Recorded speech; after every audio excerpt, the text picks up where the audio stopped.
Que va a ser la última clase de este ciclo. Veremos si más adelante se repite. Yo creo que para darle una conclusión adecuada a lo que hemos venido diciendo acerca de la gracia, de su influencia en el curso de esta civilización a la cual pertenecemos, y al mismo tiempo ver cómo esta secularización de los contenidos cristianos explica precisamente ese movimiento que nosotros conocemos con el término de revolución mundial, y que consiste precisamente en una suerte de corrupción de la mayor parte de los bienes espirituales que pertenecen de hecho a la Iglesia, y al secularizarse, al convertirse de alguna manera en fundamentos de una actividad puramente mundana y puramente naturalista, diríamos, invierten la religión cristiana. La convierten precisamente en lo que es contrario a la religión. Y decíamos cómo la figura de ese personaje que aparecerá al fin de los tiempos y que se llama el Anticristo, es un personaje que precisamente está vinculado, reforzado, dinamizado por todas estas fuerzas cristianas corrompidas y secularizadas. Una cosa que generalmente, cuando uno las medita con cierto criterio filosófico, y al decir criterio filosófico, queremos decir de modo racional, usando de la mejor manera posible y según nuestras posibilidades de la razón. Nosotros nos encontramos frente a un personaje que es el demonio, del cual indudablemente tenemos una idea generalmente un poco envuelta en la mitología infantil de las representaciones religiosas un tanto precaria, como suele suceder cuando somos jóvenes. Aparece la figura del demonio un poco caricaturizada en todas esas visiones que nos han dado los artistas, que nos han dado la mayor parte de los hombres que han tratado de representarlo en imágenes. La reflexión filosófica viene por esto. No solamente a preguntar si existe, nosotros sabemos por fe que existe. Por fe. Y casi podemos decir que si llevamos una buena reflexión filosófica sobre las realidades terrenas, si no existe, anda raspando. Porque de alguna manera nosotros observamos la obra de un espíritu malvado en el mundo. Hay un dicho que pertenece al acervo de la tradición católica y que forma parte de esta sabiduría que el cristianismo ha dado al mundo. La naturaleza odia el vacío. Cuando una cosa que en el orden natural tiene una función determinada desaparece, es reemplazada por un ersatz.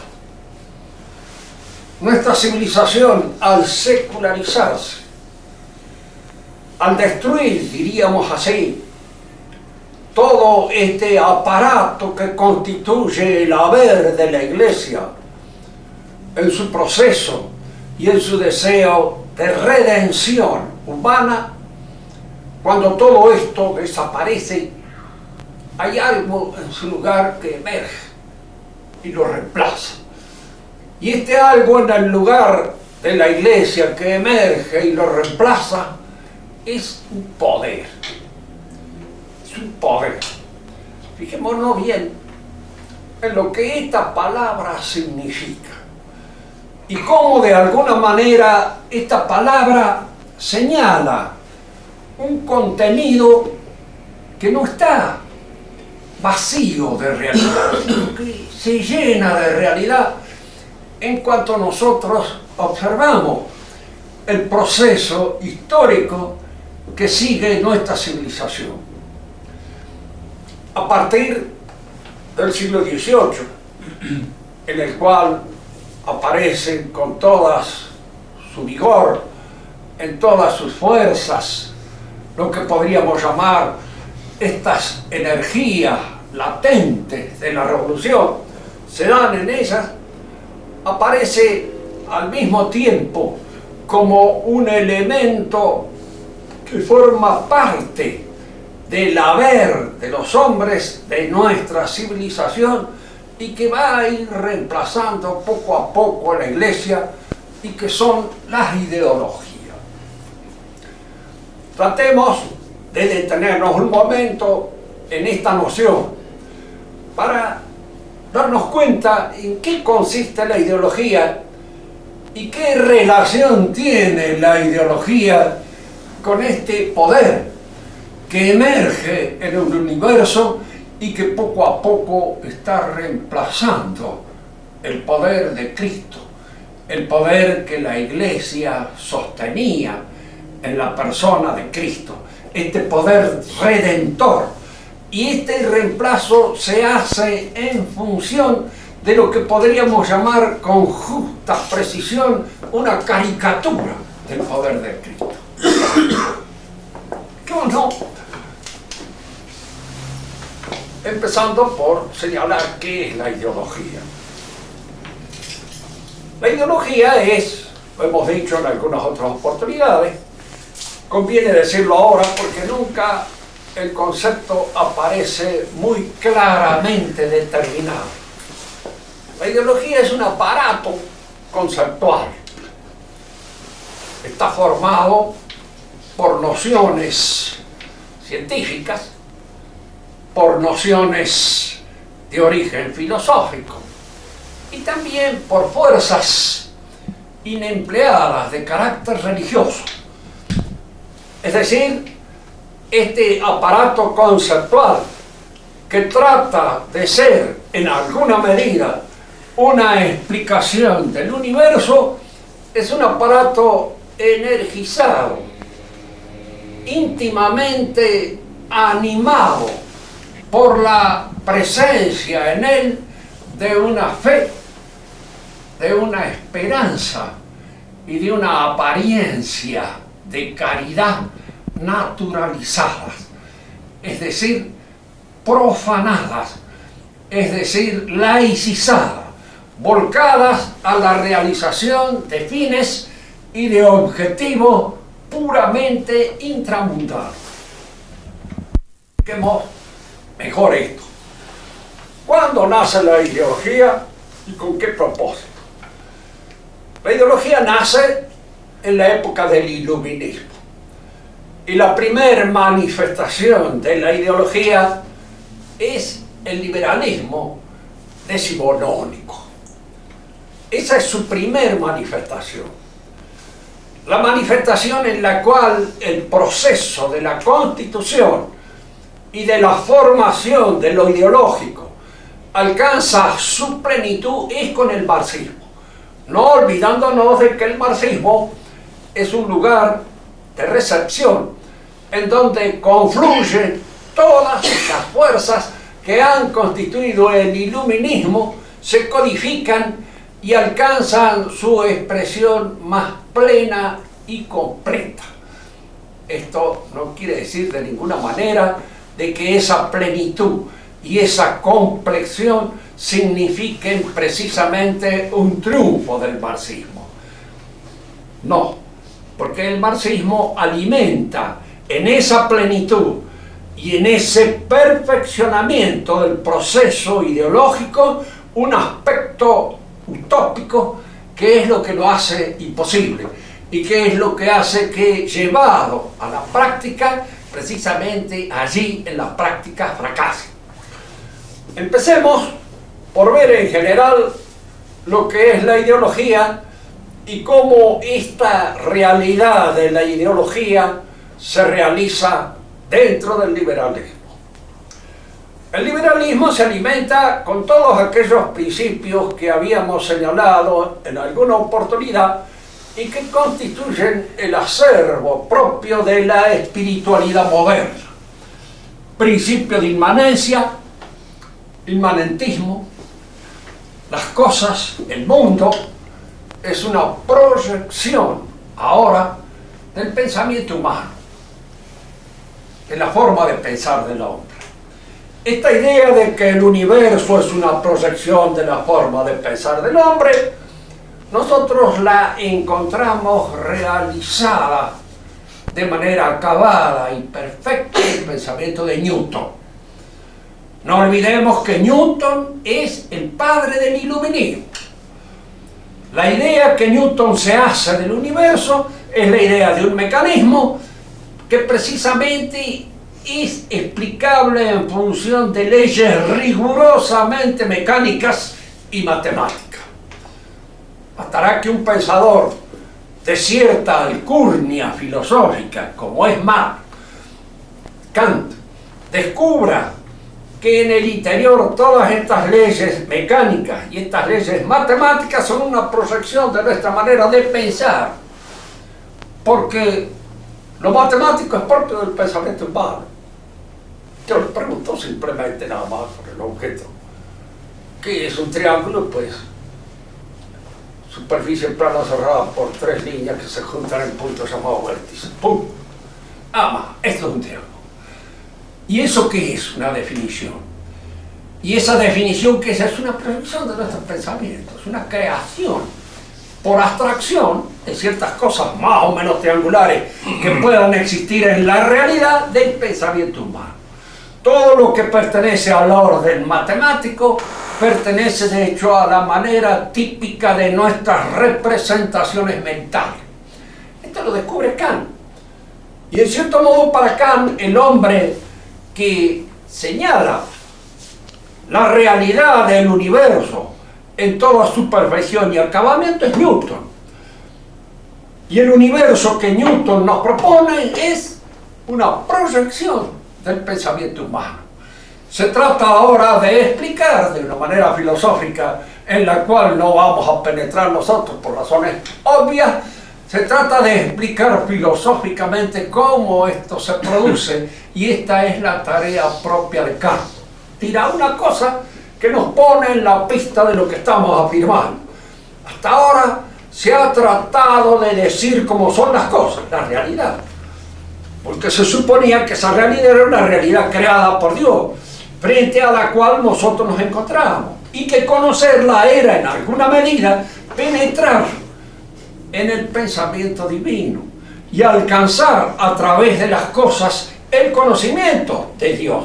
Pero si el universo no es obra de Dios, es obra de nuestra manera de conocer, es una obra de la proyección del pensamiento humano, conocer simplemente es estar en la inmanencia, en la interioridad del propio pensamiento, sin salirse absolutamente de él.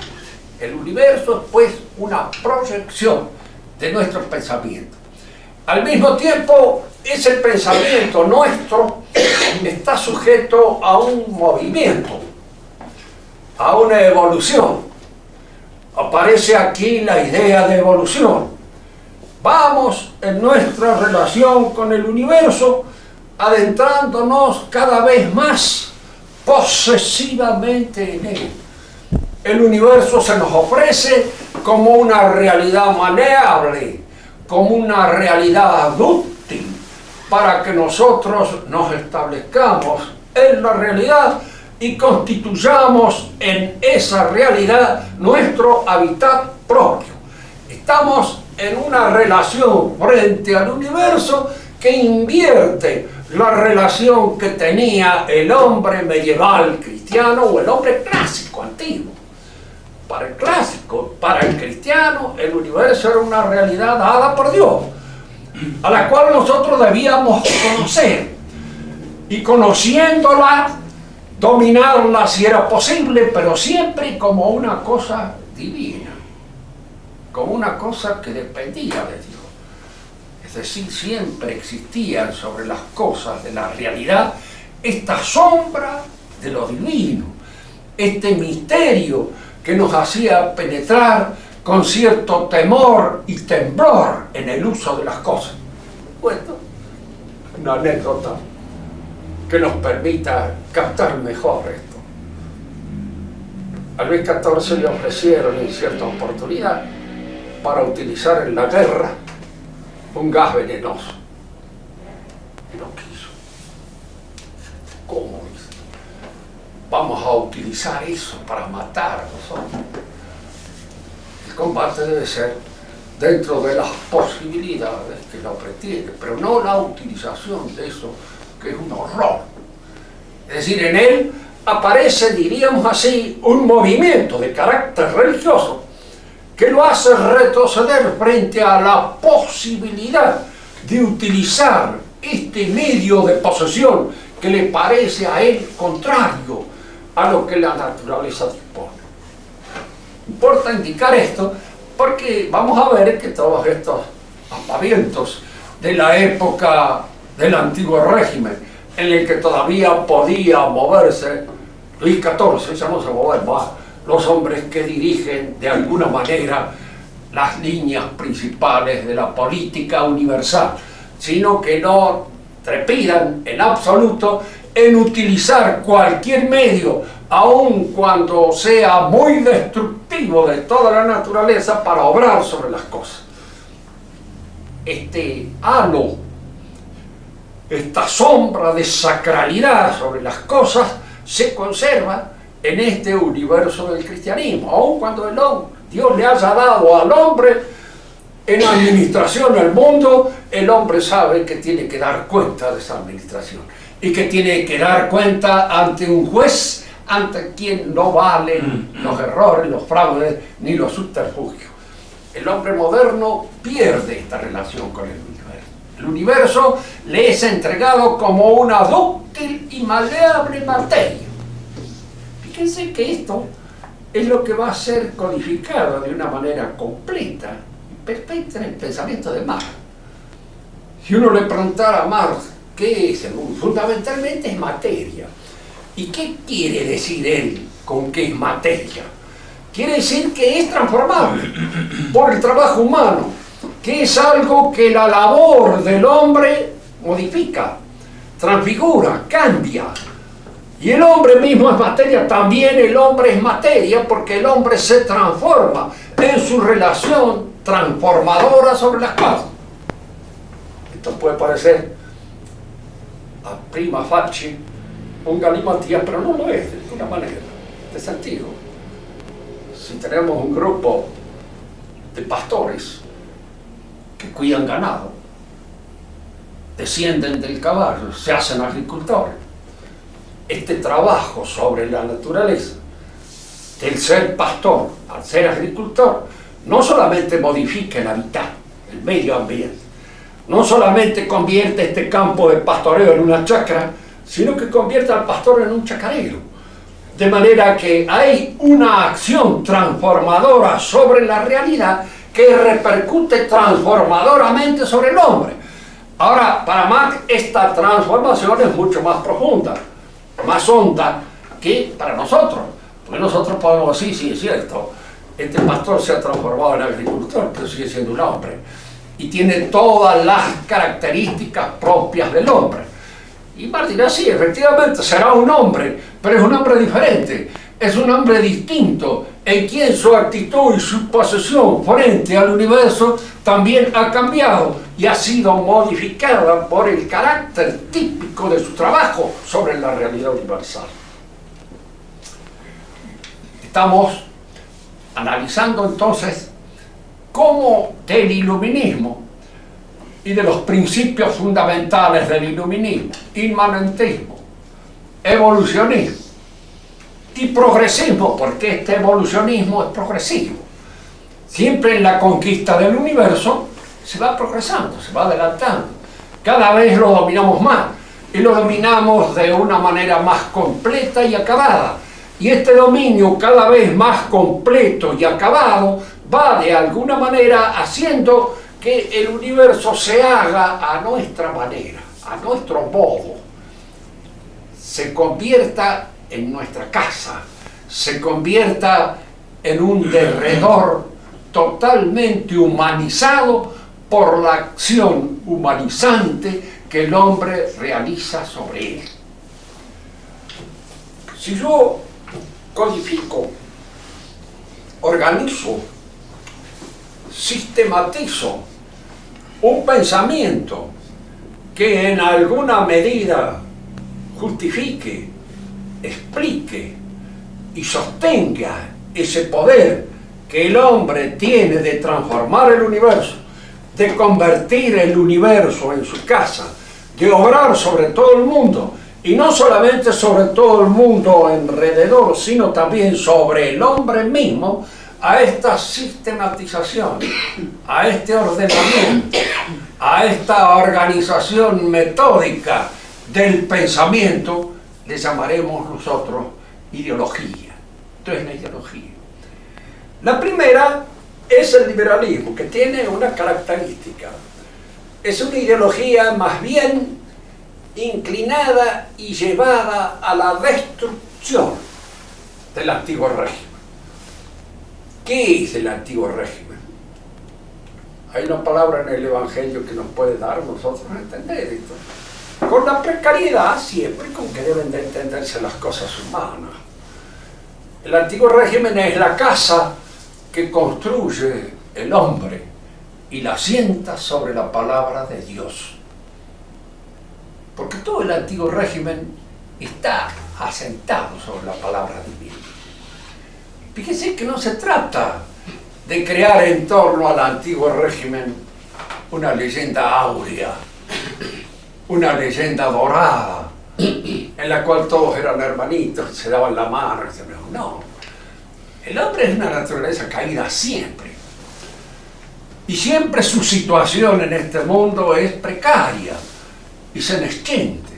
Y siempre hay injusticia, y siempre hay abusos, y siempre hay tendencias a abusar de las situaciones en que se encuentran. No han abusado los papas de su función papal, está lleno de historia de esos abusos, y sigue todavía estando esos abusos. Abusa el sacerdote, abusa el militar, abusa el magistrado, abusa el juez, abusa el que puede.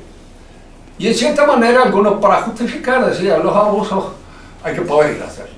Indudablemente el que puede abusa, y el que no abusa en general es porque no puede o porque es un santo, una de dos. Porque puede suceder esto, que pudiendo no abusa, y en ese caso es un santo. Nuestro Señor puede ofrecer la otra mejilla a un bofetón, porque puede hacer desaparecer al ofensor. Hay gente que ofrece la otra mejilla a otro bofetón porque no se anima a contestarlo de otra manera.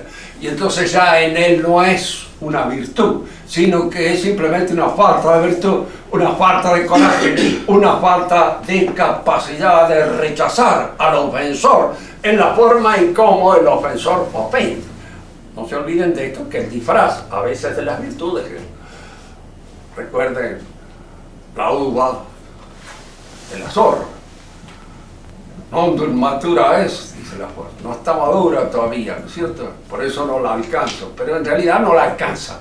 Y como no la alcanza, quiere disfrazar su impotencia con el hecho de que todavía no está madura, y entonces ella rechaza. La impotencia no es una virtud, como no es una virtud la pobreza, como no es una virtud no tener mano, como no es una virtud no tener ninguna de esas. Es una carencia. Y las carencias, indudablemente, no son virtudes. No hay que olvidar nunca esto, porque el hecho del abuso está, es cierto, en función de una falta de perfección por parte de aquel que abusa, pero al mismo tiempo es porque tiene algunas capacidades para hacer el abuso al que está, diríamos así, tentado de hacer. Bien, Estamos en este momento en el cual la ideología aparece como un elemento destructivo del antiguo régimen. Y decíamos que el antiguo régimen no hay que pensarlo nunca como si fuera el paraíso terrenal. El paraíso terrenal existió en el primer hombre, después desaparece. No existió nunca más. Existen hombres. Hombres que mandan, hombres que obedecen, hombres que abusan, hombres que indudablemente tienen un poder y de ese poder hacen. Pero esta sociedad del antiguo régimen, con todos los inconvenientes que en ella nosotros podemos dotar, tomaba todas las precauciones sociales posibles para que aquellos hombres que representaban y tenían el poder lo hicieran dentro de las mejores condiciones que podían. El monarca era el hombre destinado a dirigir políticamente un país. Y era educado para eso. Y bien educado. Y tanto es así que cuando alguien no tenía condiciones para la monarquía y demostraba de alguna manera que no las tenía, pienso en el hijo de Felipe II, el padre se encargaba de evitar que llegara. ¿Por qué? Porque se daba cuenta de que era un inepto y de que de alguna manera esa ineptitud iba a repercutir debilitadoramente sobre la conducción del reino. Se tomaban todas aquellas medidas posibles para evitar precisamente de que este hombre hiciera un uso deshonesto, un uso desordenado, un uso arbitrario o tiránico del poder que se le concedía. Se lo rodeaba de todas aquellas precauciones que era una sociedad posible, como a la mayor parte de los dirigentes. Ustedes piensen que ese dicho, nobleza obliga, es un dicho, efectivamente. El hijo de una buena familia no podía hacer ciertas cosas, y si lo hacía se deshonraba.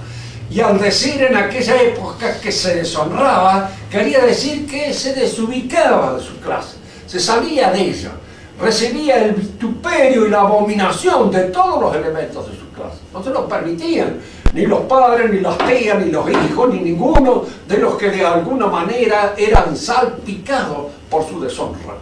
De manera que se tomaban todas las precauciones posibles para que el poder estuviera dentro de lo posible en las manos más dignas que se podían tener. A un sacerdote se lo examina a través del seminario, se lo ve. Recién se le da el cargo cuando ha demostrado las condiciones que posee y cuando se advierte que efectivamente es capaz de ejercer aquella función excelsa para la que ha nacido. Un militar lo mismo.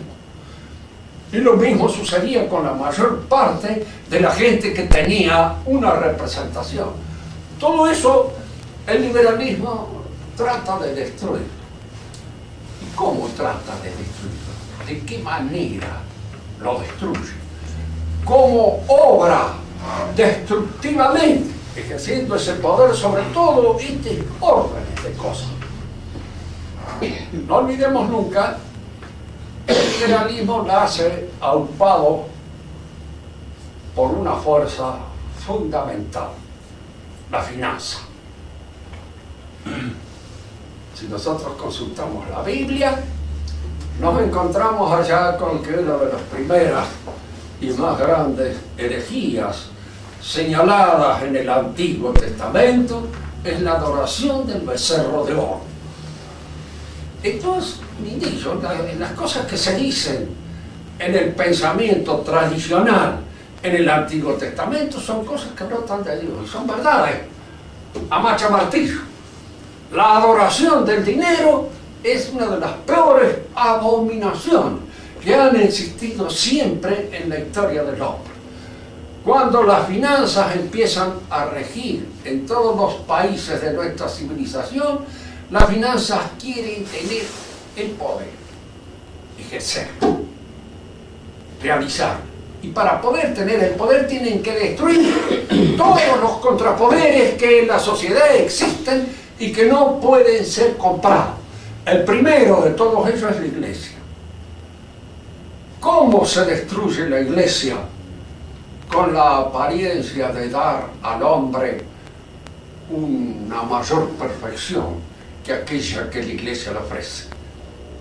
Porque fíjense, El anticristo nunca va a decir que Cristo es un desgraciado y miserable. Nunca va a decir. Cristo es un gran hombre, el primer revolucionario, el primer comunista, el primer socialista, el primer liberal, el primero que de alguna manera se introdujo en la historia, desatándonos de todas aquellas coyuntas que pesaban sobre nosotros. Es decir, Cristo siempre es para aquel que se lo representa desde una posición contraria a Cristo, el mismo que lo representa. Es generalmente una proyección de él. Esto puede parecer una paradoja por parte de uno, pero es la realidad. Lean el Cristo de Renan y verán que Cristo es Renan.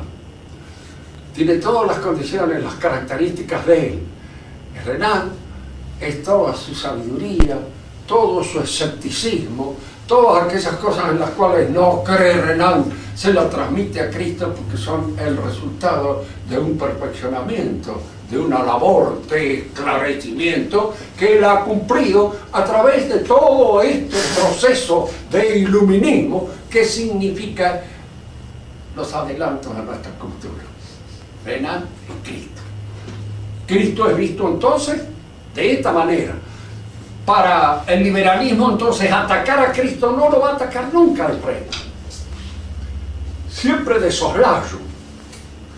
Nosotros no decimos nada en contra de la religión. Pero como existen varias confesiones religiosas, lo fundamental es advertir que haya libertad religiosa.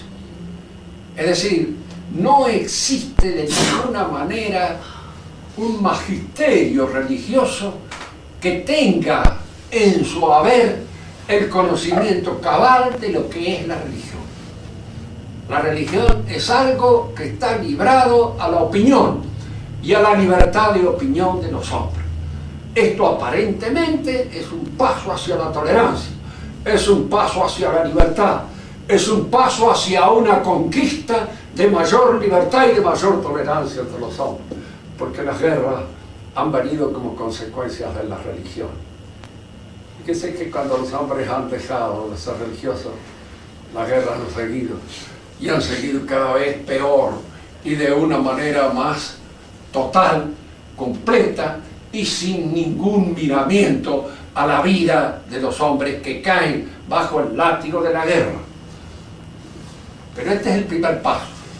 La tolerancia es, como hemos dicho en muchas oportunidades, una virtud que depende de la prudencia. Tolerar es admitir un mal que no se puede evitar.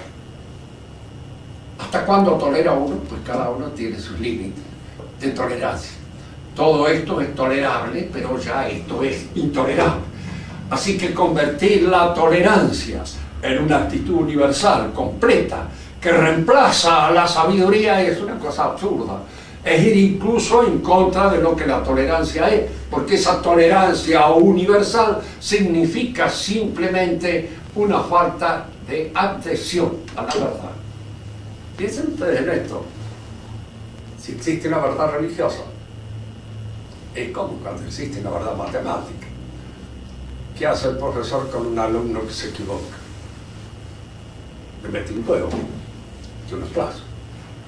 No le dice, usted tiene derecho a sus opiniones, y su opinión es que 2 y 2 son 5 y no 4. No le dice. ¿Por qué? Porque hay una verdad matemática. Hay una verdad anatomía, hay una verdad en fisiología, hay una verdad en física, hay una verdad en cada una de las ciencias. Y así no se toleran esas cosas. No hay frente a la facultad de medicina nosotros una facultad puesta por curandero para hacer la oposición. No, el curandero es desterrado. Se entiende de que el médico debe cursar todas aquellas materias que de alguna manera hacen a su profesión. Que lo sea con mayor o menor perfección, pues indudablemente esto es una cosa relativa. Por supuesto, en todas las cosas humanas hay algunos que alcanzan un grado de perfección determinado y otros no. Pero esto es fundamental. El liberalismo pone entonces en la base del elemento constitutivo de nuestra civilización, que es la religión, la duda, la tolerancia. Es decir, no hay verdad religiosa. Y si no hay verdad religiosa, no hay de ninguna manera magisterio religioso. No existe más. El magisterio desaparece. Y al desaparecer el magisterio, nosotros tenemos que reemplazarlo por otras cosas. Porque inevitablemente el magisterio, en una cosa tan importante como es la religión, es inevitable y necesario, como lo es en la ciencia, como lo es en la medicina, como lo es en la ingeniería. Desaparece el magisterio y ese magisterio debe ser reemplazado. Y debe ser reemplazado por una enseñanza que de alguna manera se coloca en lugar del magisterio. ¿Cuáles son esas enseñanzas que ahora se colocan en lugar del magisterio? Primero, la enseñanza liberal, la ideología. La ideología entra en reemplazo y en sustitución religiosa. Y la ideología se colma, indudablemente, con una serie de fuerzas que, al quedar, diríamos así, cesantes en la religión sustituida, entran a informar estas inclinaciones del liberalismo. El liberalismo no puede, indudablemente, mantener un régimen de gobierno. No existe. ¿Por qué? Porque la autoridad del liberal no está en ninguna parte. Y lógicamente, para poder reemplazar la autoridad de Dios caduca, tiene que apoyarse en la autoridad de las masas, del número, del mayor número. Y entonces crea el liberalismo, segrega como un elemento constitutivo de su propia realidad la democracia. Y la democracia se impregna de un cierto ámbito de sacralidad, de un cierto ámbito de religión que el liberal en sí mismo puede no tenerlo, pero que la democracia la tiene. Si la mayoría tiene siempre razón, y si la mayoría debe imponer su razón, la mayoría es sagrada. No se puede ir contra la mayoría.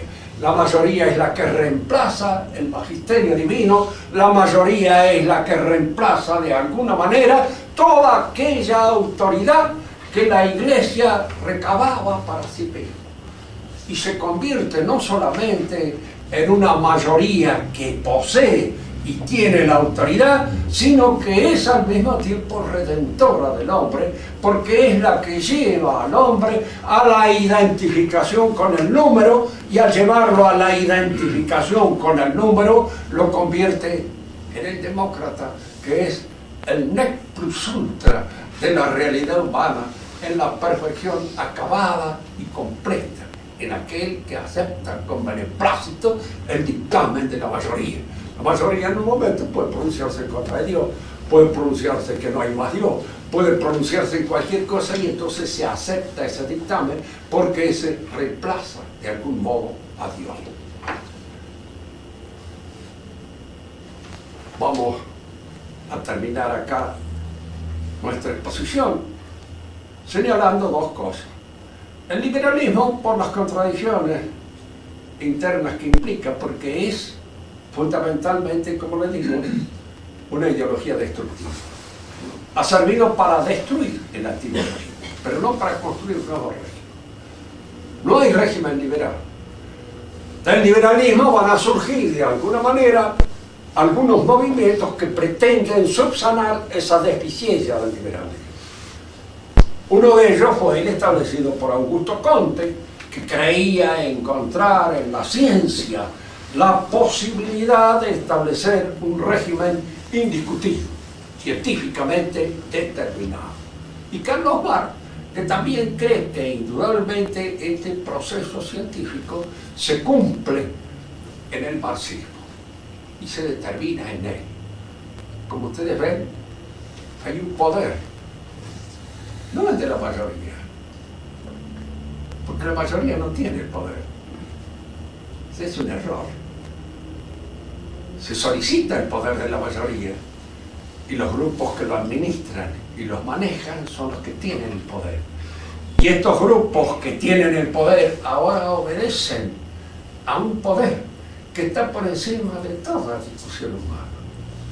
Si nosotros tenemos la idea de que el demonio es el poder, a quien se le ha dado precisamente este mundo, cuando Dios deja de estar en él, nosotros comprenderemos la verdad, la efectividad de esta realidad poderosa que de repente se manifiesta y se instala como poder. Fíjense que todas estas organizaciones de poder llega un momento determinado en que nadie las puede manejar, nadie las dirige, se les impone a todos. Se puede suponer que la revolución es fulano, vengano, sultano.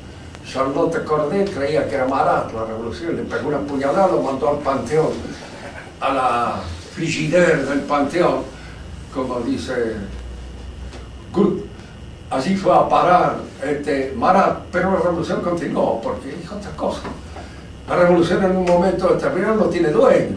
Puede haber un hombre que más o menos la encauce durante un cierto momento, pero ella sigue un proceso de disolución que usted no puede tenerlo más. Porque es una destrucción en cadena de todos los elementos que constituyen nuestra solidaridad social. Se ataca a todos lados. Se ataca al cerebro, se ataca a las ideas, se ataca a la creación, se ataca a los esfínteres, se ataca a las costumbres sexuales, se ataca a todo. Y por todos lados se va creando ese caos en el cual medran los que manejan o creen manejar esto, y en el fondo son manejados por esto, porque son las víctimas del Frankenstein que ellos mismos han creado. En un momento determinado son ellos los que ocupan el poder. Piensen aleccionadoramente en lo que fue Lenin. Su última etapa de la vida tenía una arteriosclerosis avanzada, cerebral. En el último discurso que dijo, empezó a hablar, de repente se perdió en alguna carcajada espantosa. Se rió durante media hora, tuvieron que sacarlo, retirarlo, porque era un espanto, como estaba, pero era una cosa como si hubiera habido alguien allá que le hubiera influido esa risa espantosa que él no pudo detener, que no pudo sostener tampoco, ni pudo evitar. ¿Alguna pregunta para aclarar algo? El papel de la masonería en esto. Y bueno, el papel de la masonería es dirigente en todo esto, porque la masonería son sociedades que se organizan en función, diríamos así, de la finanza. Son grupos financieros que se organizan con el propósito de destruir todas aquellas otras cosas que se oponen a los grupos financieros. Los poderes que no son comprables se oponen. El primero de los poderes no comprables, no porque la gente no sea comprable, toda la gente es comprable. Se puede comprar un papa, se puede comprar cardenales, pero no se puede comprar la verdad católica. Eso no se puede comprar. No se puede comprar la gracia, no se puede comprar todas esas cosas que escapan al control del dinero. La nobleza misma se podía comprar un título de nobleza, pero no el noble, porque el noble era algo que venía. Fíjense que acá siempre es conveniente tener en cuenta eso. Para nosotros es una cosa injusta el que una familia tenga privilegios que no tiene. ¿Por qué? Porque creemos nada más que en los privilegios individuales, no en los privilegios familiares. Todo derecho es un privilegio. Yo tengo derecho a enseñar porque tengo un título, es un privilegio. Pero es un privilegio individual, lo tengo a título personal, lo he conseguido yo. Pero en el antiguo régimen ese yo, ese individuo aislado no existía. Era miembro de una familia. Y si alguien me dice, y si no era miembro, todos eran miembros de una familia. Y si no era miembro de una familia, era miembro de una corporación. Y esa corporación de oficio tenía privilegios. Y tenía una serie de privilegios que estaban asentados a ti, porque eran derechos. El derecho se conjugaba con las instituciones sociales, no con los individuos atomizados. ¿Por qué es conveniente que sean los individuos atomizados los que de alguna manera aparezcan como únicos sujetos del derecho?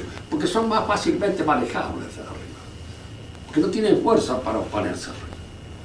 Una familia fuerte es una familia y hay que contar con ella, en un momento determinado, porque incluso puede realizar una oposición. Era Napoleón Bonaparte cuando mandó al hermano de él como virrey de Nápoles, a Pepe Botella. Pepe Botella se encontró con organizaciones familiares que él no podía manejar. Y le manda en una carta a Napoleón diciéndole: aquí los Colonna son 5.000 miembros, la familia Colonna.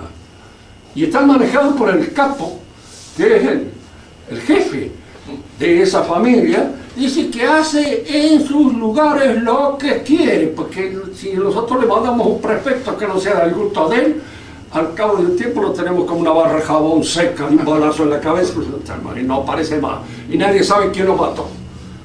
Que en cierto modo, como después nacen las mafias y ciertas organizaciones de tipo delictivo a partir de estas organizaciones familiares, que eran fuertísimas.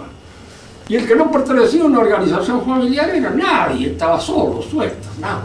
Pero el que pertenecía a una organización familiar era apoyado y de alguna manera, diríamos, defendido por la familia, que la familia lo defendía. Y todos ahora, hasta los siervos, pertenecían a una familia. Eran siervos de una familia, y esa familia tenía interés en defenderlo. Entonces, cuando se vuelven los privilegios de estas instituciones familiares, en función de esto que se llaman los derechos del hombre, como si el hombre hubiera nacido en posesión de una serie de derechos, que solamente adquiere a través de un proceso de inserción en un orden social determinado. Otra pregunta, Enricos. Enrique, ya que estás solo como un tapial, casi como yo. El padre. No, no vas a llegar a la perfección. Bueno, Bernardo, ¿no? entonces será hasta otro carnaval.